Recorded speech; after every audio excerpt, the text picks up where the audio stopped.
नमस्कार, news super Bharat में आप सभी का स्वागत है। न्यूज़ सुपर भारत आपके लिए लेकर आया है स्पेशल शो, जिसमें हम आपको बता रहे हैं भारत के अनमोल रत्नों की दास्तान। भारत के अनमोल रत्न की इस कड़ी में आज हम बात करने वाले हैं प्रणब मुखर्जी के बारे में। प्रणब मुखर्जी भारत के 13वें राष्ट्रपति रह चुके हैं। 26 जनवरी 2019 को प्रणब मुखर्जी को भारत रत्न से सम्मानित किया गया। वे भारतीय राष्ट्रीय कांग्रेस के वरिष्ठ नेताओं में से एक थे। भारतीय राष्ट्रीय कांग्रेस के नेतृत्व वाले संयुक्त प्रगतिशील गठबंधन ने उन्हें अपना उम्मीदवार घोषित किया।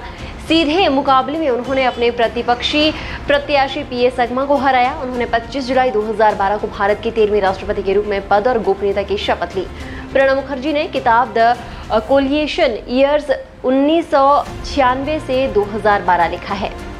प्रणब मुखर्जी का जन्म पश्चिम बंगाल के वीरभूमि जिला में किरनाहर शहर के निकट स्थित मिराती गांव में एक ब्राह्मण परिवार में कामदा किंकर मुखर्जी और राजलक्ष्मी मुखर्जी के यहाँ हुआ था। उनके पिता 1920 से कांग्रेस पार्टी में सक्रिय होने के साथ पश्चिम बंगाल विधान परिषद में 1952 से 64 तक सदस्य और बीरभूम जिला कांग्रेस कमेटी के अध्यक्ष रह चुके थे। उनके पिता एक सम्मानित स्वतंत्रता सेनानी भी थे।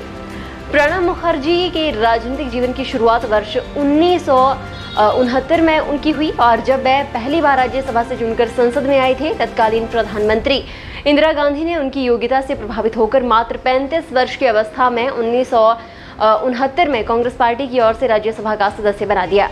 उसके बाद भी 1975, 1981, 1993 और 1999 में राज्यसभा के लिए फिर से निर्वाचित हुए। उसके बाद वे 3 साल के अंदर ही वर्ष 1973 में केंद्र सरकार में प्रणब मुखर्जी ने कैबिनेट मंत्री रहते हुए औद्योगिक विकास इंडस्ट्रियल डेवलपमेंट मंत्रालय में उप मंत्री का पदभार संभाला। प्रणब मुखर्जी सन 1974 में केंद्र सरकार में वित्त राज्य मंत्री बने। प्रणब वर्ष 1982 से 1984 तक कई कैबिनेट पदों के लिए चुने जाते रहे।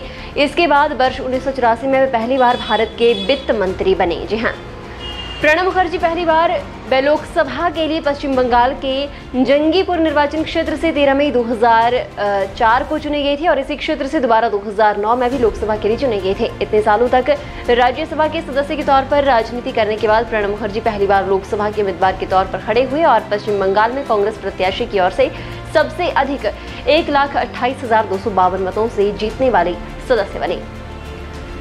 2004 में कांग्रेस पार्टी के दोबारा से सत्ता में आने के बाद से फिर वे मंत्रिमंडल में वरिष्ठ सदस्य के तौर पर शामिल हुए। सन 2004 में जब कांग्रेस ने गठबंधन सरकार के अगुवा के रूप में सरकार बनाई तो कांग्रेस के प्रधानमंत्री मनमोहन सिंह सिर्फ एक राज्यसभा सांसद ही थे। इसीलिए प्रणब मुखर्जी को लोकसभा में सदन का नेता बनाया गया।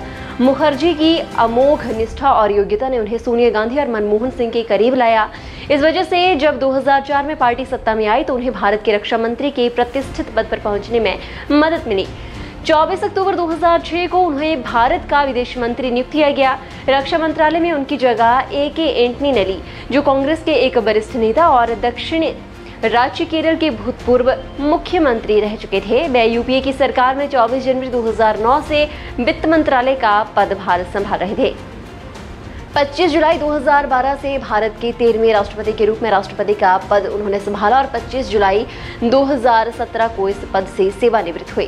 प्रणब मुखर्जी का निधन 31 अगस्त 2020 को दिल्ली में हुआ। फिलहाल के लिए बस इतना ही। अगले रविवार सुबह 8 बजे इसी तरह से आपको जानकारी देंगे भारत के किसी अन्य अनमोल रत्न के बारे में। धन्यवाद।